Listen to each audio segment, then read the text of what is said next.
I see trees of green, red roses too.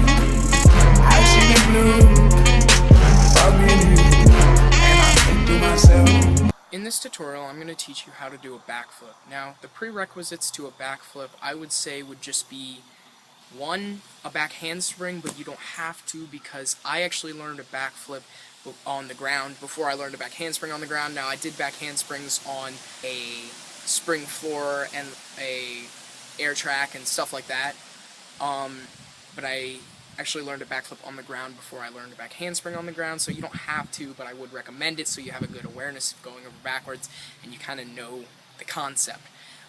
Some people would learn a round-off backflip before they learn the backflip, but I think learning the standing backflip is better because you have a good awareness of going over and going up and back, and you kind of know how to do it before you round off and just like go straight back. And it takes a lot of confidence to just go straight back right out of a round off, even though I learned the standing backflip before I learned the round off backflip. It actually took quite a few tries and quite a bit of confidence to do the round off backflip, even though I already had the backflip. It's just kind of hard because with the round off backflip you have to just go straight into it. You don't have any time to pause, you don't have any time to set up. I would also recommend something that pretty much no other tutorial channel recommends. I would recommend gym training. And the reason I recommend gym training is because a backflip is a pretty dangerous move as it goes.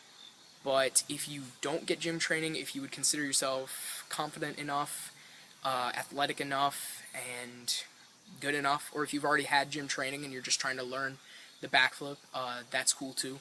I would recommend doing it onto a mattress at first. I would recommend doing it on a trampoline first, making sure you can do it on the trampoline.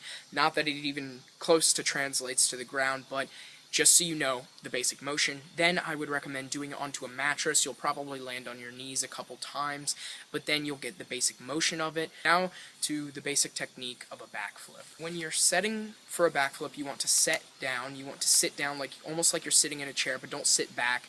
Kind of lean forward so that you block your momentum up. Then throw your arms upwards as you're taking off. And practice this a couple times, just kind of practice it a couple times, jump as high as you possibly can. Now to move on to the actual backflip motion. What I would also recommend, if you don't know a back handspring and you don't have gym training and you're really confident with this, I'd recommend previously knowing something called the macaco. And macaco can help you a lot when you're actually learning the backflip, so you know how to go backwards. But after you've set up and you throw your arms up, don't throw your head back. That is pretty much the worst mistake you can ever do. You'll end up landing really low and really terribly, and it just won't look that good either. So don't throw your head back. Try to look forward on takeoff at first. Now, pretty much once you engage your shoulders, it's almost impossible to not put your head back a bit, but just make sure you don't throw your head back until you've reached max height.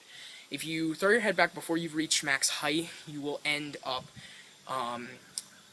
whip tucking basically and just not getting enough height in your move. That will mess you up big time. I'm going to tell you from experience, I've actually messed up a couple backflips and it was not funny. It was not funny at the time.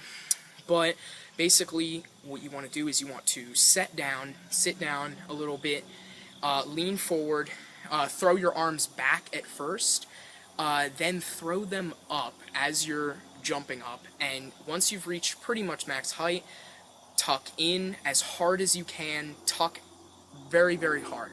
And I wouldn't say try to spot the ground. Some people say to try to spot the ground. I don't really try to spot the ground. It doesn't really matter, because once you tuck, you're probably going to make it over, so you don't need to spot the ground. I do recommend that you grab your legs so that you have good awareness of where your body is in the air. Once you've learned the basic backflip, you can move on to other things, like the round-off backflip. Here, I'll show you that.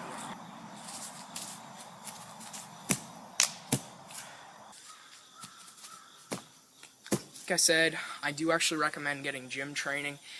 And if you're really confident and you don't have any gym training, parkour training, previous tricking experience, gymnastics, whatever, you're really confident, I recommend learning a macaco first and then doing it onto a mattress. And even if you have gym training, you've never done it on the ground, I still recommend doing it on a mattress at first. Find like an old mattress or something that's nice and soft and just do it onto that before you attempt it just on flat ground. I also recommend that you find a slight slope, like a sloped grass. That will definitely help you out when it comes to doing the backflip. Let me show you this one more time.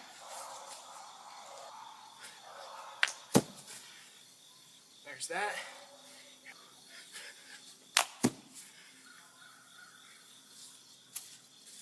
And there you have it, the backflip. If this tutorial helped you out, please drop a like, please leave a comment, please subscribe if you really enjoyed it. And I just want to say I'm not responsible for any injuries you may get while attempting the things demonstrated in this tutorial. And I guess that's it. Peace, guys.